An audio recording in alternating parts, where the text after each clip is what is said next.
Welcome to the Awesemo Early Bird Podcast. It's your old pal Emac coming to you with one Adam. Ship my money share.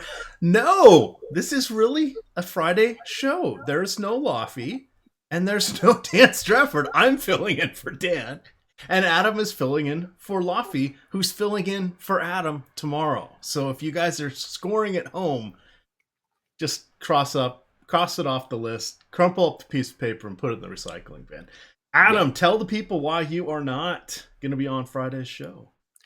A friend of mine has floor seats at the Wizards game, and so we're going to that. And it's easier for me. It's. I'm not doing a podcast tomorrow night, so I'll be doing the deeper dive show from a hotel, and then I'll be going to the game. Nice. Well, now I'm going to have to try to watch the game to see if you're going to have to tweet out whereabouts you are on the court so we can see if the cameras end up catching you. And I'm still requesting my picture of you with your foot just inside the out of bounds line on the actual court. I don't think the ushers will let you do that. Because how far away is courtside from the court at the Wizards? It's not super close. I mean, it's closer you're going to get, obviously, because it's courtside, but there's still a couple feet, isn't there? Yeah, I think so. 3 or 4. Yeah, it's.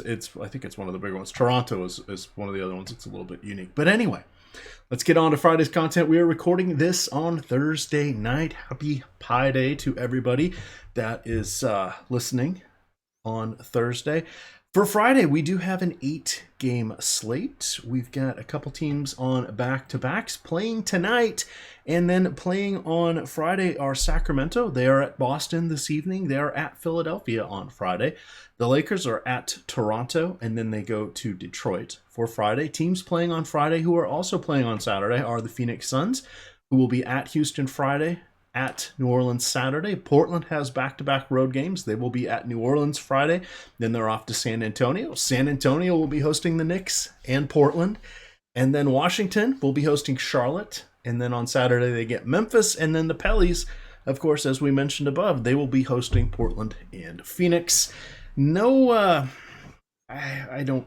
Who knows what's going to happen with injuries? We're not going to worry about that as much because, as we saw on Thursday, we had Kyle Lowry go from questionable to not on the injury report to questionable to doubtful to out. Weird stuff is going to happen. This is your foundational look, so we're going to talk DraftKings pricing here and just give you a first take, a leisurely spin on the surface here. Adam, starting off at point guard, we have Damian Lillard in a nice matchup going against the Pelicans. We've got Kemba Walker going against Washington at 8,200 on DraftKings. That is probably the number that's standing out the most for me. And then Chris Paul at a very nice 69. What do you got here at point guard for us? Paul's the one that stands out. I don't know how that price tag didn't move from the game against Golden State. He was really popular on that slate. I imagine he'll be really popular on this one, as he should be, because he really should just never be that cheap. And it's a really good matchup against Phoenix. So, get him out of the way because he's just like obviously the top, mid-range option there. Sorry, I was watching the end of the Thunder Pacers game, trying to hope that didn't go to overtime. But you mentioned Kemba at 8,200. It's a really interesting spot against Washington. Laffy and I talked about it on the deeper dive when they faced off the other day. But Washington's a really bad team defensively. They play at a fast pace, which is obviously good for Charlotte. The one thing that they've done well defensively is defend the pick and roll, though, and that's where Kemba's the league leader in pick and roll possessions per game. That he's one of the most efficient pick and roll players in the league. So it's an interesting matchup. That's not something that I weigh too heavily one way or the other. And I think that the price tag here, outweighs everything. So I do like Kemba a bit. It's just, interesting to point out and to watch. And that's a good one. And I was going to ask your take on that one. So key knowledge there, perhaps Kemba not just the slam dunk at first glance. Still a solid matchup and all of that, but something to consider here. As we go down the pricing sheet here, you've got Eric Bledsoe at 6,100. That's pretty solid. You've got Rajon Rondo coming. Did I do that right? What? Oh, Rajon Rondo. Sorry, I had Ricky Rubio in my mind. Yeah. Too many R's. Too many R's. Rajon Rondo, yes, he is on the back-to-back. I was thinking Ricky Rubin. I'm like, how the hell are they playing 3 in a row? What did I screw up on my filters here? No. Rajon Rondo. Your mileage may vary. Who knows what's going to happen with the Lakers? Derek White, though, quite intriguing. Price tag is up, Adam, but I think it'll keep some of the less informed away from him. What do you think about Derek White going against the New York Knicks? White has topped 35 fantasy points in 5 of his last 6. He is playing a pretty steady 30 minutes, sometimes 29, sometimes 31, but right in that range there. And he's actually been scoring, which has been key for him, in addition to getting his steals and assists. I'm liking Derek White here. Yeah, it's fine. It's just that the price tag is high enough where looking at DraftKings pricing, and I assume it's probably different on FanDuel because they're more competent and they're not going to, I assume, have Chris Paul be $6,900. But it's just really tough to like White even in the same category as Paul. But you also have De'Aaron Fox against Philly at 6,900. You have multi-position eligibility with guys like McCollum at 6,800. You have, Satoransky for a bit less playing huge minutes. You have Elfrid Payton, who is very good without Drew Holiday on the floor at 6,600. It's just a lot of players in this price range where it makes it tough for me to get to Derek White because the minutes aren't quite as high as some of those other guys. He doesn't have the usage that those other guys do because he's playing with DeRozan and Aldridge. It's not that he can't have a good game. It's just that there's a handful of other guys around him that I think I like a bit better. I'm trying to. Oh, God. FanDuel has the worst homepage. Literally the worst. I've spent 5 minutes. I spent 2 minutes here trying to find the Friday main slate games, and I kept coming up with single game slits. I'm like, why the hell do I have second half betting for a game tonight? All right, here we go. I just wanted to look at some of the prices here so we could do some comparisons. Yeah, I guess that stands out. 7,200 for White over there on FanDuel. Walker is 92. Lillard tops the point guard list at 9,900, and then Ben Simmons, game time decision with an illness. Something we will want to keep our eye on there. Looking up and down the rest of the point sheet here, what do you think about one Elfrid Payton? He is 7,600 over here on FanDuel, and let me, I got multiple windows open. This is awesome, and he's 6,600 on DraftKings. The key thing with him, Adam, he's on a triple-double streak. Not quite a Westbrookian triple-double streak, but he does have triple-doubles in his last 2 games, including 25 total rebounds. That's pretty stellar. What do you think his odds are of flirting with that again against Portland? He's always been a guy that can do that when he gets the opportunity. Going back to his time with Orlando, the thing this year has been that for most of the year, there's a lot of offensively minded players on this team with Drew and Davis and Randall.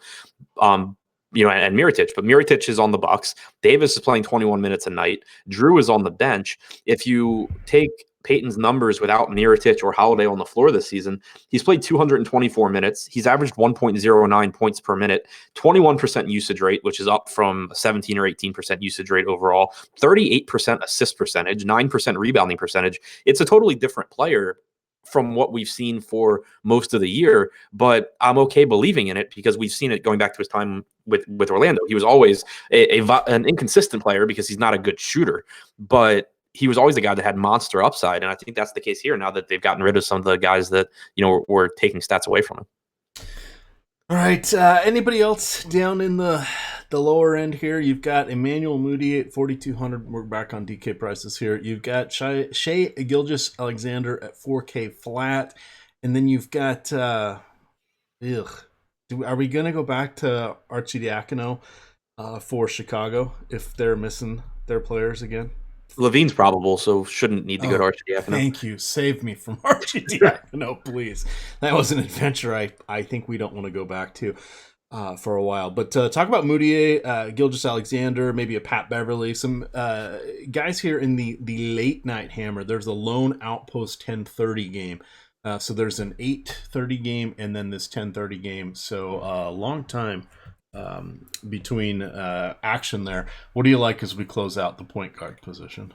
A couple of spots that we're waiting on news and that'll really shape the slate as far as value goes. One of them, you mentioned Mudiay at 4,200. Dennis Smith Jr. is questionable for this game against the Spurs. Mudiay would be a viable tournament option, even if Smith plays, because you would expect, mid-20s in minutes. But if Smith sits, it should solidify those minutes even more for Mudiay. And then also you have Detroit going against the Lakers. Reggie Jackson at 4,300 is questionable. If he plays, I'm going right back to Reggie Jackson, even though he's killed me the last couple of slates. I'm going right back there at that price tag. If he sits, if Smith at 3,900 becomes a really easy value option. So one way or the other, I like the starting Detroit point guard. All right, looking over here as we move to shooting guard, you got a bunch of guys with the Q tag. Of course, Drew Holiday and Eton Moore are out. George Hill, inconsequential. Lance Stevenson, has he been ruled out? He is not playing on Thursday night. No word yet on Friday. He's dealing with a sprained toe.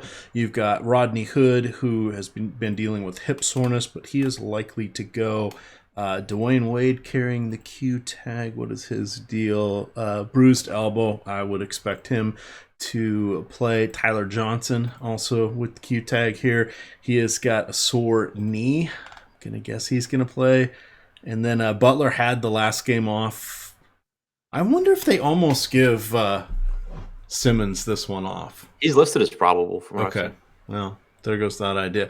But what do you like here? We have James Harden up at the tippy top, Bradley Beal coming in at 9,500, and then a cast of thousands here with DeMar DeRozan, Devin Booker, Butler, Lou Williams, etc. A lot of decent options here at shooting guard, but not all of them have tasty matchups. What is your initial read on this one? There is a lot to like here. You have Harden at the top, who he was disappointing his last time out, but again, $11,000 against Phoenix for Harden. I mean, there's no question that there's upside for him.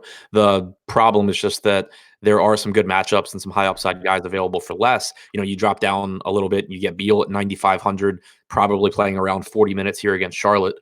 Not the most appealing matchup, but not a bad one. And we just know how good Beal has been for basically the entire time that John Wall's been out.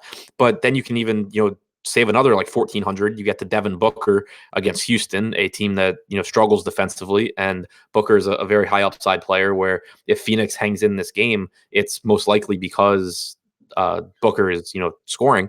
Lou Williams at 7,100 against the Bulls is a really good play.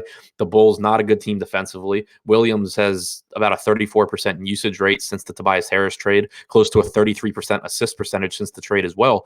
Really nothing to dislike about him. CJ McCollum against New Orleans at 6,800, I mentioned earlier, I think is a very good play. And that's without even mentioning Zach LaVine or Jimmy Butler. So it's just an absolutely stacked upper mid-range here. And I think that makes it a little bit hard to prioritize Harden or Deal, even though they are clearly very high upside plays. The interesting thing there with Phoenix, so they've won 5 of their last 8, so that's pretty solid considering they came into that on a 17 straight game losing streak, and they lost, 17, 18, 19, 20, 1, 2, 3, 4, 5, 6. They lost 3 of 30, or 1 3 of 30 prior to this winning 5 of it. God, just tale of two cities. That's sometimes these numbers get a little bit funny. Speaking of funny numbers, we do have baseball coming up. You know that Osimo is second to none. We've got Adam, we've got Laffy, we've got Alex himself, we've got Josh Engelman, Jake Hari. Hey, your old pal's coming in here to his 30th season of the old fantasy baseball. It's going to be a good time. Use promo code EARLYBIRD to get 50% off any 1 month package. You can also select something that has Fantasy Cruncher add-on and get a sneak peek of their tool as well. That's the same 50% off if you get it through Osimo as part of a package. Check that out. Early Bird, all one word. We got another promotion I'll tell you about after small forward here. But as we get back into shooting guard, looking for some salary savings here, Adam. We've got down at the bottom, Chris Dunn, 5,400. I can't quite get myself to go there. I do like Pat Beverly. Somewhat intriguing with him. He does have that shooting guard eligibility. He is 5,100. I don't hate him. The upside isn't always there, but he does have his moments. And then Landry Shamet. I never know what to do with him, but I have a feeling I'll be playing this 8:30 to 10:32 game late slate, because I like to degen on my Friday nights. What do you got here amongst the bargain bin options? You mentioned Beverly, who I think is fine. Should play north of 30 minutes against Chicago. The price tags come up enough to where it's not super appealing to me. I do like the idea of going to either of the Charlotte shooting guards. Again, it's a very nice matchup against Washington. Jeremy Lamb, should play around 32 minutes off the bench in the type of matchup that he excels in, where he can grab some extra rebounds. He should get some open looks. I really like the spot for Jeremy Lamb. And then Nick Batum has already been ruled in for this game after being a late scratch, announced as the starter, and then ruled out after tip last time, but they've already started playing in this one. So I think that he's someone where, he's much less exciting than Lamb. Lamb gives you the higher ceiling. I don't think there's really a question about that, but you can look for around 37 minutes from Batum, which is pretty appealing at his price point. And then I guess one other guy to point out would be JJ Redick, who now with Philadelphia being back to full strength, or probably being back to full strength, he does lose some appeal, but in a pace-up spot, or not a pace-up spot, but a fast-paced spot overall against Sacramento at only 5K, you certainly could do worse. All right, looking at our small forwards here, we do have Giannis Antetokounmpo. He is at 10,900. That's a fair price point. Of course, the risk, as Adam mentions and Lofty mentions, is he does not always get a boatload of minutes. That can be a little bit tricky. He generally tops out around 32 to 34 because, well, Milwaukee's just been so darn good. Last game, he only had to play 26 minutes as the Bucks rolled New Orleans 130 to 113. So just be aware that you kind of need everything to go right with him for him to get you where you like him at his particular price point. But the price point is down. This is the first time he's been under 11,000 since February 21st. Buddy Hield, at least on Thursday night, it looks like he remembered how to shoot, coming off a couple crappy games where he was a combined 13 of 43 from the field. Yikes. But someone you can consider there against Philadelphia. Sacramento is on the back-to-back, but they definitely are going to need to score. And then we have Otto Porter Jr., who's had some load management here and there with a knee issue that's cropped up both while he was with the Wizards and then again here with the Bulls. But at 6,700 in what should be a game without a lot of defense going against the Clippers, I don't mind him, and he's someone I don't often look to. Adam, what do you like here among the myriad of options up and down the price point or pricing sheet at small forward? 10-9 for Giannis is just too cheap. He's a 1.7, fantasy point per minute guy. It's not a good matchup against Miami, and there are plenty of places to spend, to save some money at the position, or well, in DraftKings, across positions. So FanDuel, I think, probably is more appealing just because you have to roster two small forwards and you get the drop and everything, so the price isn't really an issue. DraftKings, he's too cheap, but there's like 86 guys that are too cheap. You have James Harden at 11K, we just talked about, against Phoenix. So, I do like Giannis. I don't know how much of a priority he ends up being. I do really like the $7,100 price tag for Buddy Hield. It's always nice when someone is significantly underpriced and then the next day they're even cheaper. So a favorable matchup here against Philadelphia, $7,100 price tag for Hield, who is sitting between 28 and 30% usage pretty much every night, playing 34 to 36 minutes pretty much every night. We already talked about Jeremy Lamb. You have, Gallinari against Chicago, who has been averaging close to 1.2 points per minute since the Tobias Harris trade with a 27% usage rate. He's listed as probable. Porter against the Clippers, it's a perfectly fine spot. I don't like him quite as much with Zach LaVine probably back, but nothing wrong there. And then I think you could even get to like a Kelly Oubre against Houston, another guy who we know Phoenix is going to need scoring, and behind Booker, Oubre is the guy that I would expect to get it from. So I think that I would put Oubre behind like a Jeremy Lamb, even factoring in price. I would put him behind Buddy Hield, but he's certainly in that conversation amongst mid-range guys. God, I'm gonna hate I'm gonna hate myself here, but my eye is drawn to one Dion Waiters at 4,700 on DraftKings. I normally don't mention him. If for any reason Dwayne Wade is out, bruised elbow again, I would suspect he plays. But if he's out, I think that someone like Dion Waiters is going to be interesting against Milwaukee because he is not going to be afraid to chuck the shots up. I agree. Yep. And for me, it's just shooter's going to shoot. And we know even in the latest iteration of Milwaukee, we do like to take guys that can score from the wings against them, the way they set up their funneling defense. Good God. Friday can't get here soon enough if I'm talking about Dion Waiters. Jeez Louise. Any of the many Washington wings here? You've got Jabari Parker. You've got Ariza, of course. You've got Jeff Green. You've got, who am I missing? Portis. Any of those guys at all against Charlotte? Charlotte does a decent job of guarding that type of player.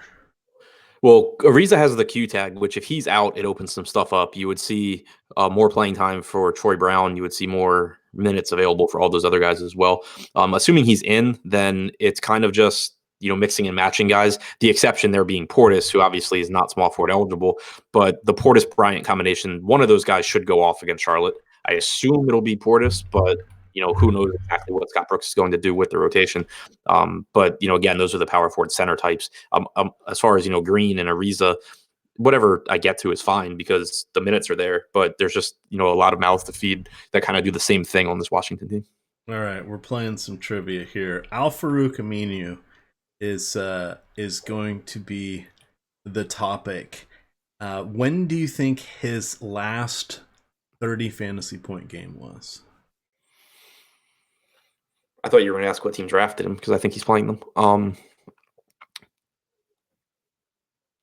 Like 15 games ago? I don't know. It's been forever. Yeah, 17 games. It was January 26th. He had a 40 burger. That's it. Yeah. He has not top 30. What the hell's happened to his upside? The minutes are there. He's just not scoring. He's not rebounding like he had for the last couple years and even was rebounding at the beginning of this season. I feel like he's a trap, but that price is so enticing. I mean, the Blazers do have two very good rebounding centers now, so I'm sure that's not helping. Yeah, no, you are correct there. And then you're also correct. I'm pretty sure he was drafted, spent his first 2 years with the Pellies, but that was not where I was going with that. He's also played for seemingly half the teams in the Western Conference, so who knows? Let's see. Finishing up small forward, Nothing really to see here. Of course, you'll get Lofty writing the deep dive. That will be behind the paywall. It'll come out about 3 o'clock. You're going to get the deeper dive show that will be with Adam and Lofty. That'll be 5 o'clock. And then live before lock with one Fast Eddie Fair. And I believe it's Chris Baggs on Friday, taking you down the home stretch. Want to win some free Awesemo premium content? I know you do. And you can have 2 of your friends win as well. All you have to do is go over there to Twitter, check out the pinned tweet on the Awesemo account. It is Awesemo_COM. So Awesemo.com, but it's not a dot because it's Twitter. It is an underscore. Check it out. You have to retweet and answer the question: if you were able to go to any sports event in history, what would you go to? Now, this says past or present. We talked about past, Adam, on our last podcast. I think the one thing I would like to see, well, I have 2. I've always wanted to go to a Super Bowl. I think that would just be kind of fun, just because it's an absolute spectacle. But I would take game 1 of a Wizards-Mariners World Series, since they're the 2 teams that I root for and the 2 teams that have never played in a World Series. You want to go to the Wizards World Series? I'm sorry, the Nationals. The Nationals Mariners. There we go. Yes. The Wizards in the World Series would be pretty damn crazy. But probably not much worse at baseball and basketball. Yeah, that's a sad state of affairs. So there's my 2 dream scenarios. So you guys, it's easy. The question is wide open. Basically, you just got to retweet. And if you are the lucky person who is drawn, you and your 2 friends will each get a month of Awesemo premium content courtesy of Awesemo himself. Adam, as we head over here to power forwards, LeBron James, don't really want him on a back-to-back. Julius Randle, yes please. 8,300 they're going against Portland, as you mentioned. Moore's out, Holiday's out. Davis is going to play exactly 21 or 22 minutes. So I definitely like Julius Randle. Blake Griffin has dipped all the way down to 7,700 on DraftKings. That seems a little bit crazy. And then we have Lauri Markkanen, who disappointed everybody, but he's got a nice matchup there against the Clippers in the late night game, the 10:30 hammer. What do you like at the top end of our power forward options for Friday? Randall obviously has upside, still playing huge minutes. Davis limited, Drew out. You get Randall out there doing a bit of everything. Blake's price tag, I mean, yeah, he hasn't been very good, and it's tough to know what to do with guys like this when this happens, and it happens, with a few guys in every sport. Blake is better than this price tag. It's a phenomenal matchup. Everyone knows that, and so you basically get a guy who is playing like shit and is just still going to be really popular and should be really popular. And so it's kind of like, damned if you do, damned if you don't, because if you roster him and he does well, you didn't really gain anything. And if you fade him and he does well, you're dead, and vice versa. So he's someone where, I'll probably come in like around the field on him. Lofty's pointed it out that teams are defending him differently. I'm not really sure that the Lakers care, but the price tag is just low enough where it's basically impossible not to like Blake. There are obviously options around here, though. Marketing coming off of a couple of bad games in a pace-up spot against the Clippers. It's possible he hit a wall. It's possible he just had a couple of bad games. And, we've seen – we talked about Paul George, having poor shooting performances, and then he's come out and shot the lights out 2 games in a row. So you never want to read too much into that and start guessing at how guys are feeling and stuff like that. So I still think that marking it at $8,000 is a good play. We talked about Bobby Portis, 6,100, very favorable matchup against Charlotte. No true big that we need to worry about on Charlotte either, especially with Cody Zeller doubtful. So this is a game where I would expect Portis to have the edge over Thomas Bryant. I do think that Thomas Bryant coming out and playing lights out last game against Orlando certainly makes Portis' minutes a little bit less secure, but I really do like the matchup here. All right, Marvin Williams missed Monday's game because he was sick, but he went through practice on Wednesday. That's the last update we have, so he should be good to go against the Wizards. Just a reminder, we did have a very popular Marvin Williams chalk day the last time these two teams met. He was 4,400. He was, I think he was on probably 30 or 40% of all teams, which surprised me. I was not expecting that. And he dropped 48 fantasy points, 30 real points, knocked down 7 3-pointers. Now, I don't know about him getting 30 points in this one, but I could see 20, a handful of rebounds, and then a couple hustle helper stats at him, and still getting around 30 fantasy points in this matchup against the Wizards. I think I'm going back to him, and I do not think it is chasing a lucky performance. I completely agree with you for a couple of reasons. For one, Washington is the type of team that Marvin Williams should do really well against. It's a poor rebounding team, and it's a team that cannot defend the three-point line. That's the two things that, if you're drawing up the ideal Marvin Williams matchup, that's what you'd be looking for. Secondly, Cody Zeller is doubtful. You have a Washington team that plays very small. Marvin Williams should get a ton of minutes at the 5 here, and those are obviously more productive minutes anyway. So where last game you got 24 minutes from Hernan Gomez, you got 6 minutes from Biyombo. Kaminsky played 22 minutes. Dwayne Bacon played 35. I think Williams was playing around 34 minutes, with a lot of those being at the 5. So I think that he's a very, very good player. All right. Well, we've got an article series free in front of the paywall where it's done by me, put together the thoughts on cash game building blocks. So we put together good chalk, bad chalk, teams to target, and our primetime player of the day, and then usually 2 other highly recommended options that with their price and production ratio is kind of the key. I can guarantee that Marvin Williams is going to be in that article that will be out around noon on Friday. So you guys will want to check that out, see who else makes it. Cruising through the rest of the list here, I've got just a bunch of question marks, Adam. What's going to happen with Rudy Gay? He's been out the last couple games. It's the Knicks. Are they going to need him? Harrison Barnes, for the love of God. He never seems to produce. I don't like this matchup for him. Bam Adebayo. Okay, somewhat intriguing, but what's going to happen with Whiteside? What's going to happen with Bam? Who's going to start? Who's going to close? It's, your guess is as good as mine. Noah Vonleh. Remember how we loved him for the first month and a half of the season? He is at least coming back to be a little bit better of a play in recent times, but he's been a mess. You've got Belisha is starting the last game, but we've got Bagley back. I don't know if he'll play on the back-to-back. It's a mess. Kelly Olynyk, Kenrich Williams. I mean, you go down this whole list here in the low end, and outside of Marvin Williams, you got guys that nobody is standing out at this point in time. Yeah, so in the game on Thursday against Boston, ended up with 27 minutes from Bielitsa. We ended up with 19 minutes from Bagley. If we project a similar playing time here against Philly, I do think that Bielitsa is a Okay. fine play at 4,600. I'd still have him behind Marvin Williams, but I think that he's close to a point per minute guy, and it is a game that should have a lot of possession. So certainly interested there. Vonleh, like you said, is fine. One other mid-range guy that I would throw out there is Montrezl Harrell against Chicago. Uh, we know what he is at this point. He's going to play 28 to 30 minutes, and he's an energy guy that can get a bunch of offensive rebounds, putbacks, and suddenly over a few minutes just have a 15-point outburst. So I do think that Harrell's a pretty good tournament target. All right, we're going to go over to center here as we close things out. And basically, your description there, that also works for one. Oh, God, I'm going to go here.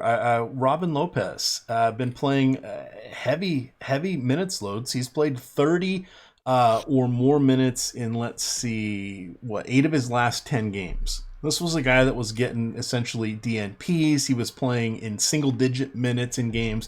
And then now all of a sudden the trade deadline's over. The team says they're not going to buy him out, and he's playing heavy minutes again. In his last game against the Lakers, he put up a 20-7.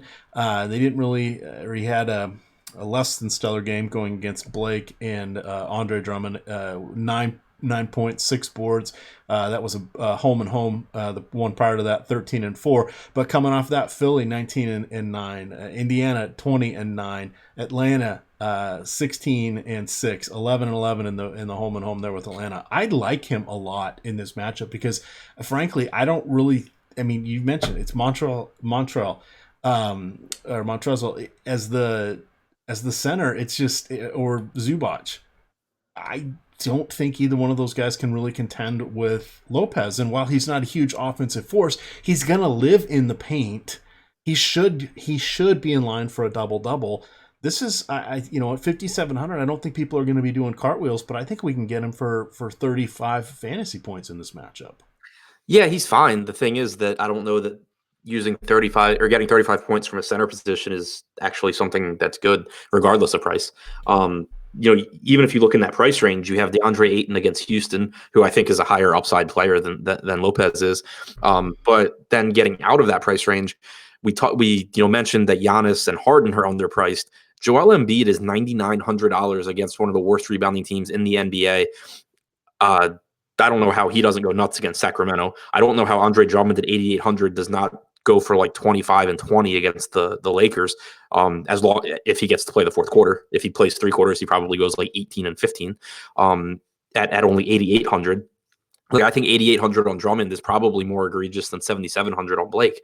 And then you have Yusuf Nurkic at 7,400 against the Pels, which is a really nice spot. You have Capella at 73 against Phoenix. These are all guys that can go for 50 to 65 fantasy points. And so even if you get 35 from Lopez, I'm not really sure that that's like a slate winner. All is not lost, though, Adam. I can get all of the Lopez that I want on the late slate, the 8:30 and 10:30 combined games, and then because it's the solo game, it will be the featured DraftKings and FanDuel single game contest. So I will have to whet the appetite there because you are correct. Holy hell! I should have started at the top for this position instead of scrolling up from the bottom. Just some intriguing stuff there. Did you mention Nurkic at 7,400?